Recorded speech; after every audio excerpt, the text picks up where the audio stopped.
नमस्कार। आज का एजेंडा में आप सभी का स्वागत है। मैं हूं बरखा बली। आज का एजेंडा में सबसे पहले नजर डालते हैं देश और प्रदेश की उन तमाम बड़ी खबरों पर जो आजकल सुर्खियों में बनी हुई हैं। तो चलिए उन खबरों पर नजर डालते हैं। भारत अफगानिस्तान के विदेश मंत्री आज मिलेंगे। जम्मू और कश्मीर की सुरक्षा पर अमित शाह की हाई लेवल मीटिंग। बिहार चुनाव में आज से पहले चरण का नामांकन शुरू। बिहार के सियासी रण में उतरेंगे यूपी सरकार के 6 मंत्री। वहीं शांति नोबेल प्राइज का आज होगा ऐलान। तो देखिए कुछ तमाम बड़ी खबरें जिन पर आज हम आज का एजेंडा में बात करेंगे। हमारे साथ कुछ संवाददाता भी जुड़ेंगे जो इस पर हमें अधिक जानकारी देंगे। तो चलिए अपनी पहली खबर पर नजर डालते हैं। अफगानिस्तान के विदेश मंत्री अमीर खान मुत्ताकी कल गुरुवार को अपने 7 दिन के दौरे पर भारत पहुंचे थे। मुत्ताकी की ये यात्रा 2021 में अफगानिस्तान की सत्ता पर तालिबान के काबिज हो जाने के बाद पहली बार मंत्री स्तर की हो रही है। दिल्ली पहुंचते ही मुत्ताकी का विदेश मंत्रालय के प्रवक्ता रणधीर जायसवाल ने एक्स पर पोस्ट कर जोरदार स्वागत किया।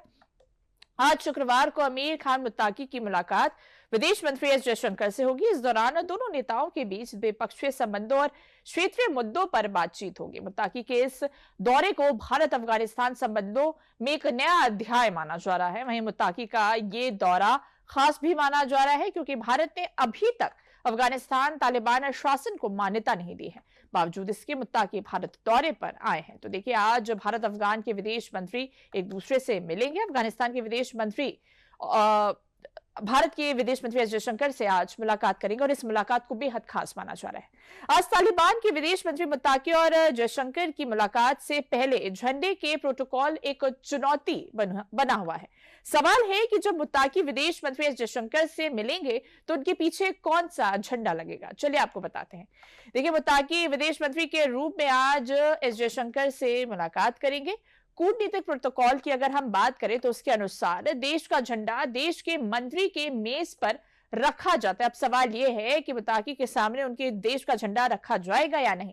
भारत ने अभी तक देखिए तालिबान को आधिकारिक मान्यता नहीं दी है, तो साफ तौर पर उनका झंडा टेबल के सामने रखा नहीं जाएगा। तालिबान को भारत में अफगान दूतावास में अपना झंडा फहराने की अनुमति भी नहीं होगी। दूतावास में अभी भी इस्लामिक रिपब्लिकन ऑफ अफगानिस्तान का झंडा फहराया जाता है।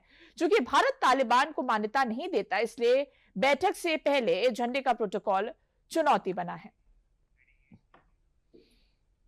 झंडे की चुनौती के बीच बता दें कि इससे पहले भी मुत्ताकी और भारतीय अधिकारियों की मुलाकातें हो चुकी है। ये मुलाकातें काबुल और दुबई में होती रही हैं। जब काबुल में मीटिंग हुई थी तब पीछे सिर्फ तालिबान का झंडा लगा था।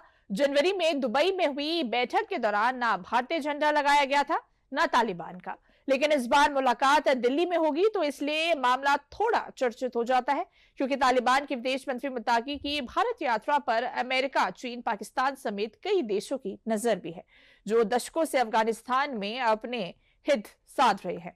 देखिए मुत्ताकी का दिल्ली में क्यों झुकाव है और पाकिस्तान को इससे क्यों टेंशन हो गई, चलिए आपको बताते हैं। देखिए मुत्ताकी के भारत दौरे पर पाकिस्तान, चीन के अलावा अमेरिका की भी नजर कायम है क्योंकि भारत और अफगानिस्तान के बीच संबंधों में किसी तरह का रिअलाइनमेंट हो सकता है। अब देखिए पाक, चीन और अमेरिका के हितों को अफगानिस्तान में प्रभावित कर सकता है। मुत्ताकी का दिल्ली झुकाव पाकिस्तान को अलग थलग भी कर सकता है। कहीं ना कहीं इसकी वजह से पाकिस्तान इस मुलाकात को लेकर काफी चिंता में है। तो इस खबर पर अधिक जानकारी देने के लिए हमारे साथ विदेश मामलों के जानकार संजय गुप्ता जुड़ चुके हैं। संजय जी देखिए मुत्ताकी का ये भारत दौरा कहीं ना कहीं कहा जा सकता है ये भारत और अफगानिस्तान के नए अध्याय की शुरुआत इसे कहा जा रहा है। इस दौरे पर जो भारत की जो रक्षा प्रणाली है और जो क्षेत्रीय स्थिरता है वो कैसे प्रभावित होगी। देखिए बहुत ही महत्वपूर्ण विजिट है अनडाउटेडली जी। ये पहली बार इतना हाई लेवल एक्सचेंज हो रहा है और ध्यान हमको यहाँ ये रखना होगा मैडम कि ये भारत के विशेष अनुरोध पर आ रहे हैं। पिछली 2 बारी ऑलरेडी भारत ट्राई कर चुका था लेकिन ये नहीं आ पाए थे। 30 सितंबर को उनके ऊपर बैन हटाया गया है और भारत ने इसमें पहल किया हुआ है कि भारत खुद चाहता था ये आए, उनकी तरफ से भी फीलर से। तो देखिए इसमें भारत का बहुत स्ट्रेटेजिक इंटरेस्ट इन्वॉल्व है क्योंकि ग्लोबल जो हमारे रीजनल डायनेमिक्स है इतने कॉम्प्लिकेटेड हो गए हैं कि जो भी भारत की विदेश नीति बन रही है, जो बायलैटरल रिलेशंस डेवलप हो रहे हैं उसको चाइना और पाकिस्तान को साथ में देखकर रखा जा रहा है। और इसलिए ये जो इनकी विजिट हुई है बहुत ही महत्वपूर्ण है और अभी अभी तो देखिए लेटेस्ट बात चल रही है कि क्या भारत इनको रिकॉग्नाइज करेगा कि नहीं। बहुत सारे मुद्दे हैं, अभी इसके ऊपर बहुत ज्यादा वार्ता नहीं हो पाई है। भारत सरकार की क्या प्रतिक्रिया अभी वो भी बहुत स्पष्ट नहीं हो पाई है। देखिए जिस हिसाब से मुत्तकी साहब का भारत आना हुआ है, ये अप्रत्याशित है। लेकिन हमें ये भी ध्यान रखना होगा, ये एकाएक ये नहीं हुआ है। जनवरी 2025 में भारत के जो विदेश मंत्री थे विक्रम मिश्री साहब, इनकी हाई लेवल उनकी जो डिप्लोमेटिक टॉक्स हुई थी मुत्तकी जी के साथ। उसके बाद 15 मई 2025 को वार्ता हुई थी भारत के जो विदेश मंत्री जयशंकर साहब और मुत्तकी के बीच में फोन से वार्ता हुई थी। और उसमें अफगानिस्तान ने, यानी जो तालिबान सरकार है, उसने भारत को बड़ा महत्वपूर्ण एक देश बताया था इस पूरे रीजन के लिए, बड़ा स्ट्रांग और बहुत ही एक अच्छा देश बताया था।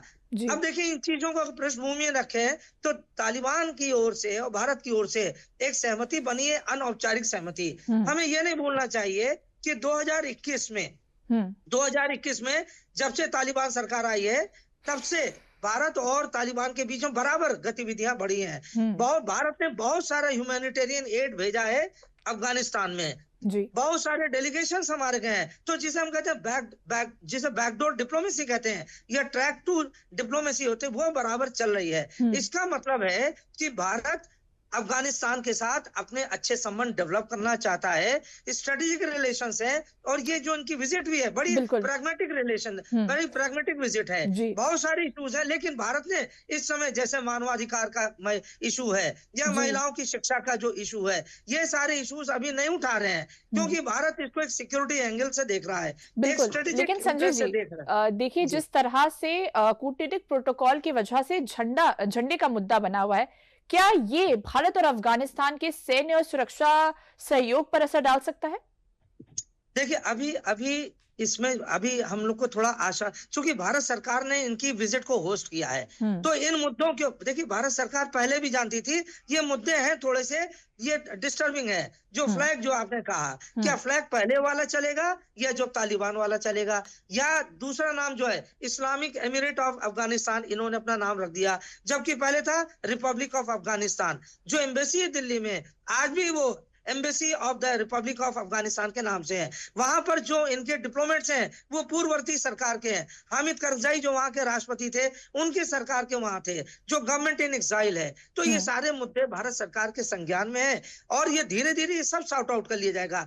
जब भारत ऐसा देश इनको बुला रहा है और यूएन सैंक्शंस कमेटी जिसने अभी तक इनके ऊपर प्रतिबंध लगाया हुआ था, उसको भी दरकिनार कर दिया गया। यूनाइटेड नेशंस ने टेम्परेरी एग्जेम्पशन दे दिया है। ठीक है, आपको विजिट करना है 9 तारीख से लेकर 16 अक्टूबर तक का 1 हफ्ते का विजिट है, हम चलिए आपका बैन टेम्परेरी हटा रहे हैं। इसका मतलब है कि सारे इश्यूज को डिस्कस किया जाएगा, क्योंकि अभी तो जस्ट पहला दिन है आज, अभी 7 दिन इनको और रहना है, बहुत सारी वार्ता होना है। उसमें अजीत डोभाल के साथ भी वार्ता होगी, हो सकता है कि प्रधानमंत्री मोदी के साथ, अभी कुछ तय नहीं है, अभी तो जयशंकर के साथ मीट है, इसके बाद अजीत डोभाल साहब के साथ मीट हो जाएगी। और ध्यान ये रखना होगा, अजीत डोभाल एक ऐसे व्यक्ति हैं जो 1999 में कंधार जो इंडियन एयरलाइंस का IC-814 जो प्लेन हाईजैक हुआ था, उसमें अजीत डोभाल गए थे और उस समय तालिबान सरकार थी और उस समय मुत्तकी साहब वहां के फॉरेन मिनिस्टर थे।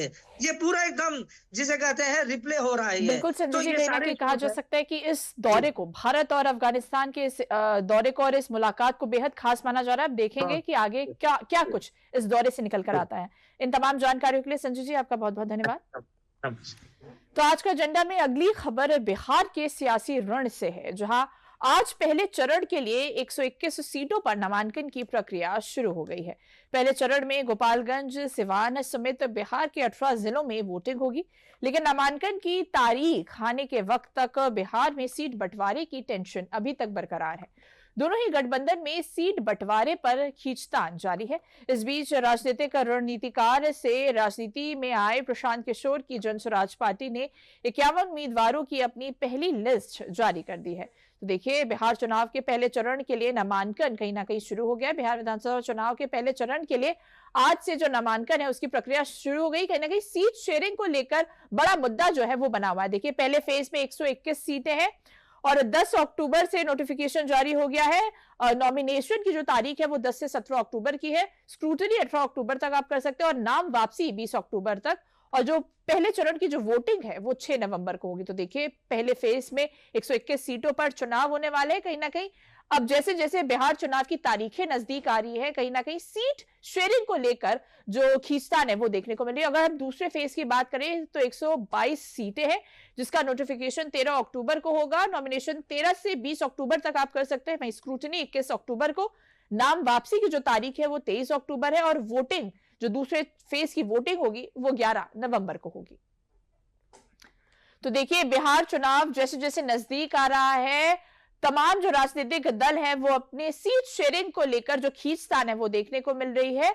कहीं ना कहीं हमने एनडीए में भी देखा कि सीट शेयरिंग को लेकर हमने देखा कि किस तरह से लोग उस पर विचार विमर्श करें। तमाम जो बैठकों का दौर चल रहा है, वहीं महागठबंधन में भी अभी सीट शेयरिंग को लेकर जो चित्र है वो साफ तौर पर नजर नहीं आया है। तो देखिए जैसे जैसे तारीख सामने आ रही है, सरगर्मी राजनीतिक सरगर्मियां हैं वो भी तेज हो गई है।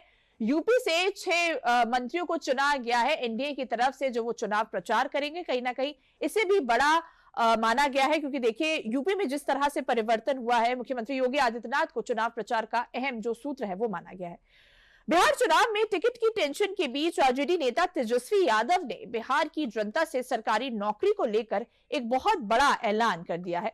तेजस्वी ने कहा कि जिस भी परिवार के पास सरकारी नौकरी नहीं है, उस हर परिवार को एक सरकारी नौकरी दिलाने का काम किया जाएगा। तेजस्वी के इस ऐलान पर केंद्रीय मंत्री गिरिराज सिंह और बिहार सरकार के मंत्री नितिन नवीन ने चुटकी भी ली है।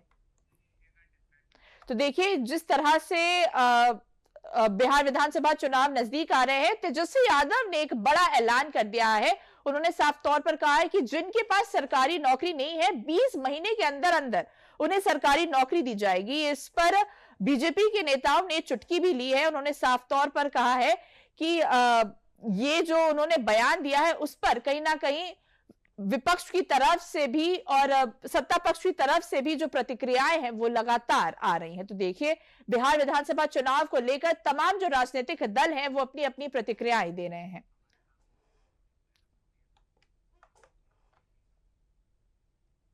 तो इस खबर पर अधिक जानकारी देने के लिए हमारे साथ सुमेश जुड़ चुके। सुमेश, देखिए जिस तरह से बिहार विधानसभा चुनाव नजदीक आ रहा है, जितनी भी राजनीतिक दल है उसमें सीट शेयरिंग को लेकर जो खींचतान है वो देखने को मिल रहे हैं। और उससे बढ़कर अब तेजस्वी यादव ने भी बड़ा बयान कर दिया है कि वो 20 महीने के अंदर अंदर जिनके पास सरकारी नौकरी नहीं है उनको दिलाएंगे। किस तरह से आप इस जो राजनीतिक उथल पलट देखने को मिल रही है, आप इसको कैसे देखते हैं? तकनीकी कारणों की वजह से हमारा संपर्क हमारे संवाददाता से नहीं हो पा रहा है। तो देखिए आज के एजेंडा में आगे बढ़ने से पहले लेते हैं विराम।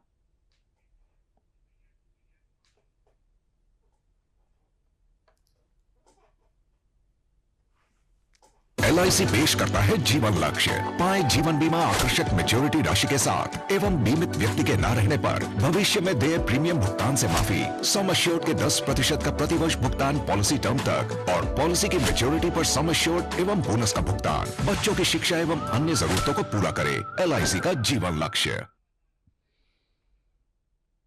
तो देखिए आज का एजेंडा में आगे बढ़ते हैं। अभी हमने बात की थी कि जिस तरह से बिहार विधानसभा चुनाव नजदीक आ रहे हैं, ऐसे में तमाम जो राजनीतिक दल है वो सीट शेयरिंग को लेकर जो मुद्दा है वो बहुत गरमाया हुआ है। इस खबर पर अधिक जानकारी देने के लिए हमारे साथ हमारे संवाददाता सुमेश पटेल जुड़ चुके हैं। सुमेश, देखिए बिहार विधानसभा के जो चुनाव है वो नजदीक आ रही है उसकी तारीख, और तमाम जो राजनीतिक दल है वो सीट शेयरिंग को लेकर अभी भी खींचतान देखने को मिले। इसी बीच तेजस्वी यादव ने बड़ा ऐलान कर दिया है। उन्होंने ये कहा है साफ तौर पर कि वो अगर वो सत्ता में आते तो 20 महीने के अंदर अंदर जिनके पास सरकारी नौकरी नहीं है उनको वो सरकारी नौकरी दिलाएंगे। इस पर भी पक्ष विपक्ष की तरफ से कई प्रतिक्रिया आ रही है, कैसे देखते हैं आपसे?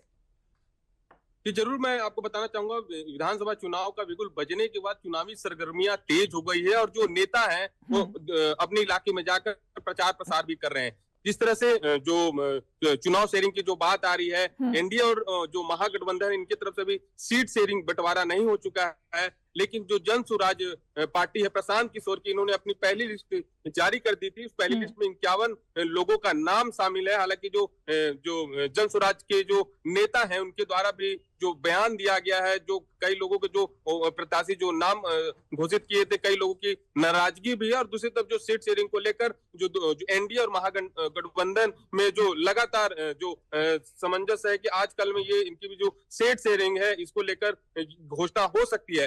दूसरी तरफ जो उप मुख्यमंत्री थे तेजस्वी बिहार के, उनके तरफ भी नौकरी को लेकर एक बयान दिया गया है कि अगर सरकार हमारी आती है तो हर लोगों को नौकरी दी जाएगी। दूसरी तरफ जो केंद्रीय जो मंत्री है गिरिराज सिंह, उनके द्वारा भी बयान दिया गया कि उनके पिताजी ने भी आज तक किसी को नौकरी नहीं दी गई, तो आम लोगों को नौकरी कहाँ दी जाएगी। तो तमाम तरह की जो राजनीतिक सरगर्मियां भी है बिहार में तेज हो गई है। लगातार बयानबाजी भी देखने को मिले। जिस तरह से जो तेजस्वी का जो बयान आया था, जो नौकरी देने की बात की थी, बिहार में हर लोगों को नौकरी देंगे, तो कहीं ना कहीं एक हिसाब से ये भी देखा जा सकता है कि जो बिहार जो चुनाव होगा, बिहार चुनाव में जो तमाम जो मुद्दे होंगे, जनता के क्या मुद्दे होंगे, जनता जो जिस तरह से स्थानीय लोगों से जब बात कर रहे थे तो उनका साफ तौर पर कहना था कि जो बिहार है, बिहार जो चुनाव में हमें विकास का मुद्दा देखने को मिल रहा है। जिस नेता ने यहाँ पर विकास किया है उस विकास के मुद्दे को लेकर हम वोट डालने जाएंगे। तो कहीं ना कहीं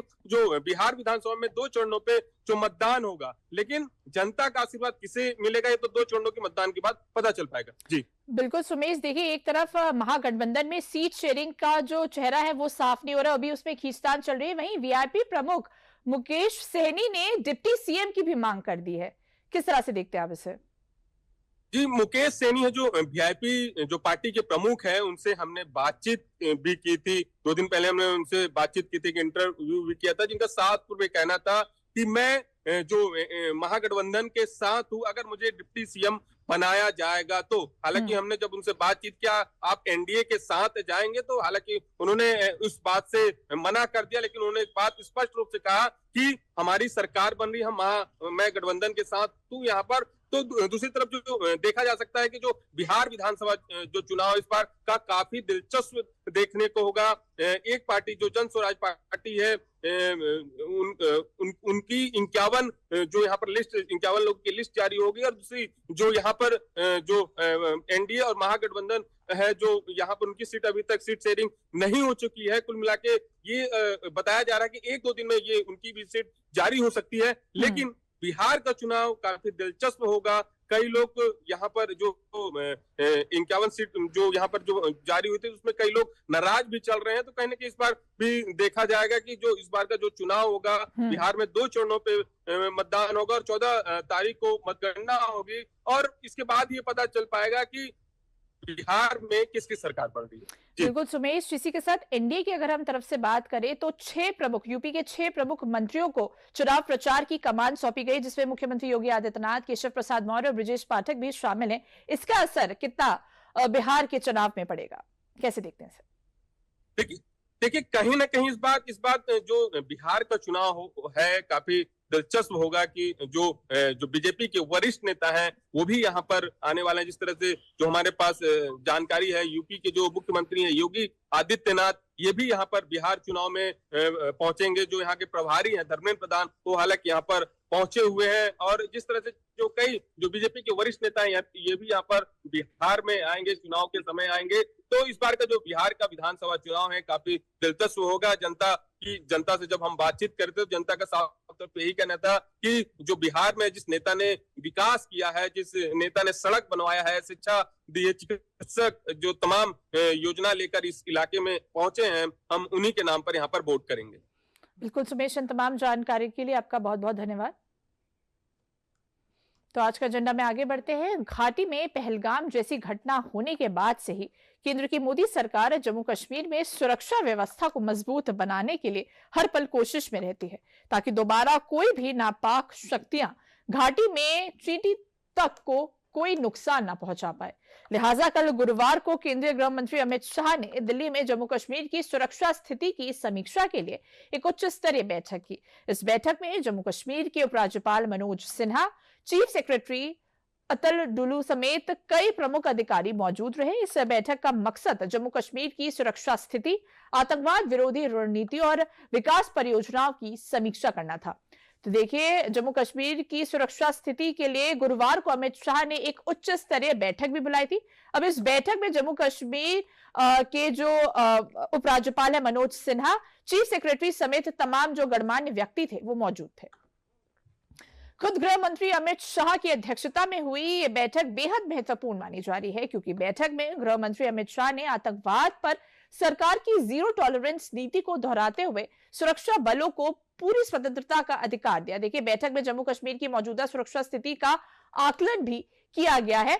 आतंकवाद विरोधी अभियानों की प्रगति पर भी जोर दिया गया कि पिछली बार जिस तरह से पहलगाम आतंकवादी हमला हुआ था वो दोबारा जम्मू कश्मीर में ना हो पाए। तमाम सुरक्षा एजेंसियों के बीच तालमेल की स्थिति का आकलन भी किया गया है कि तमाम जो सुरक्षा एजेंसियां हैं उनमें आपस में जो संतुलन है वो तालमेल है बना रहे, जिससे कोई भी नापाक हरकत जम्मू कश्मीर में ना हो पाए। सुरक्षा बलों को किसी भी स्थिति से निपटने के लिए पूरी छूट दी गई है। वहीं छूट से आतंक फैलाने वाला हर प्रयास तुरंत नाकाम किया जा सके। इसी के साथ आतंक के खिलाफ लड़ाई लड़ने के लिए सभी जरूरी संसाधन दिए जाने का भी वादा किया गया। तो देखिए, बेहद अहम बैठक थी जो गृह मंत्री अमित शाह द्वारा की गई थी। तो इस खबर पर अधिक जानकारी देने के लिए हमारे साथ वरिष्ठ पत्रकार वीएन भट्ट जुड़ चुके। वीएन भट्ट जी, देखिए, पहलगाम आतंकी हमले के बाद से ये तो साफ है कि भारत ने ये कह दिया है कि आतंकवाद पर अब जीरो टॉलरेंस की नीति अपनाई जाएगी। वहीं कल भी अमित शाह ने बैठक की थी, तमाम सुरक्षा बलों के साथ तमाम गणमान्य व्यक्ति भी उपस्थित थे। उन्होंने साफ तौर पर जो भी हमारी जो सुरक्षा सेना है उनको खुली छूट दे दी। इसका असर जम्मू कश्मीर की सुरक्षा पर आप कैसे देखते हैं? केंद्रीय गृह मंत्री ने कल अपने इस संकल्प को दोहराया है कि जम्मू कश्मीर को आतंकवाद मुक्त बनाना है और सुरक्षा एजेंसियों को काउंटर टेरर ऑपरेशन चलाने के लिए पूरी फ्रीडम, पूरी छूट दी गई है, उसमें कोई कमी नहीं है। और ये भी बात को बताया गया कि अब जो है आतंकियों का जो नेटवर्क है वो लगभग पंगु हो चुका है जम्मू कश्मीर में। लेकिन जो दो डेवलपमेंट है जिसके ऊपर सरकार की निगाह है, लश्कर तैयबा का हेडक्वार्टर जो लाहौर में था वो अब शिफ्ट होकर के पाकिस्तान अफगानिस्तान के बॉर्डर पर खैबर पख्तूनख्वा शिफ्ट हो गया है। और जैसे मोहम्मद का जो हेडक्वार्टर बहावलपुर में था वो भी शिफ्ट होकर के खैबर पख्तूनख्वा में पाक अफगान बॉर्डर की ओर शिफ्ट हो गया है। और जम्मू सियालकोट बॉर्डर की सियालकोट की तरफ पाकिस्तानी सेना बिल्डअप कर रही है, अपनी टैंक रेजिमेंट को उसने वहां पे तैनात किया है और अपना मिलिट्री बिल्डअप बढ़ाया है। इस नाते भारत का इसका संज्ञान लेना और उसके लिए कार्रवाई के लिए तैयार रहने की पूरी समीक्षा के लिए बैठक की गई थी, क्योंकि आतंकवाद का खतरा ऐसा नहीं कि कभी समाप्त हो जाएगा या एकदम खत्म हो गया है। आप कभी भी अपनी जो आपकी विजिल है, जो आपकी गार्ड है, उसको कभी भी कम नहीं कर सकते। You have to be constantly on the guard. तो केवल इसी बात को दोहराने के लिए ये मीटिंग हुई थी और ये देखा गया कि अप्रैल 22 को जो पहलगाम में घटना हुई थी, उसके बाद जो मई के प्रथम सप्ताह में जो ऑपरेशन सिंदूर हुआ था, उसके बाद से अब जो है 5 महीनों में जम्मू कश्मीर के धरातल पर ग्राउंड सिचुएशन पे क्या परिवर्तन आया है, कितनी स्थितियां क्या रही हैं। लेकिन कश्मीर में पिछले 5 महीनों में कई घटनाएं हुई हैं और बहुत से आतंकवादी मारे गए हैं, सुरक्षा बलों को भी कुछ जनहानि हुई है। तो ये केवल उसकी पूरा उसका एक रिव्यू था, उसकी समीक्षा थी कि उसके बाद से अप्रैल 22 के बाद से क्या हुआ है और वर्तमान स्थिति क्या है और ग्राउंड सिचुएशन क्या है और सरकार की तैयारी क्या है और कौन से नए कदम उठाने हैं ताकि जम्मू कश्मीर में आतंकवाद का सफाया ही नहीं हो सके, वहां लगातार शांति भी बनी रहे। बिल्कुल वीएन भट्ट जी, जिस तरह से कल ये बैठक हुई उसमें गृह मंत्री अमित शाह ने साफ तौर पर यह कहा है कि सुरक्षा एजेंसियों के बीच में तालमेल बहुत जरूरी है। कहीं ना कहीं ये भारत की सुरक्षा के लिए, भारत की जो सीमा सुरक्षा उसके लिए भी बहुत जरूरी माना जा रहा है। देखिए, आपको पता है कि जम्मू कश्मीर अब यूनियन टेरिटरी है, तो लॉ एंड ऑर्डर केंद्र सरकार की जिम्मेदारी है, लेफ्टिनेंट गवर्नर की जिम्मेदारी है। तो वहां पे 3 एजेंसियां हैं, जम्मू कश्मीर पुलिस है, केंद्रीय सुरक्षा बल बीएसएफ है, सीआरपीएफ है और आर्मी है। तो इन तीनों के बीच में कोऑर्डिनेशन लगातार बनाए रखना, तीनों के अपने अपने इंटेलिजेंस नेटवर्क हैं, तीनों के पास अपने अपने अपने इनपुट्स आते हैं, और उस इनपुट्स के आधार पर अगर ज्वाइंट कार्रवाई होती है तभी आतंकवादी विरोधी कदम सफल होता है। और जम्मू कश्मीर में ये कोऑर्डिनेशन को बनाए रखना, ये एक कांस्टेंट चैलेंज है, ये लगातार चुनौती है, क्योंकि दूर दराज के इलाकों में तीनों एजेंसियां काम करती हैं। तो ये और अमित शाह जी की गृह मंत्री बनने के बाद से इस बात पे विशेष जोर दिया गया है कि तीनों एजेंसियों का जो भी अभियान हो वो कोऑर्डिनेटेड हो, वो और उसमें कोऑर्डिनेशन हो, और कोई भी क्रॉस पर्पस पे काम ना करे। तो आतंकवाद के खिलाफ कोई भी कार्रवाई के लिए कोऑर्डिनेशन सुरक्षा एजेंसियों के बीच में पहली शर्त होती है, ताकि आपका अभियान प्रभावी हो और सफल हो। बिल्कुल वीएन भट्ट जी, आगे की खबरों के लिए भी आप हमारे साथ बने रहिएगा। तो आज का एजेंडा में आगे बढ़ने से पहले लेते हैं विराम।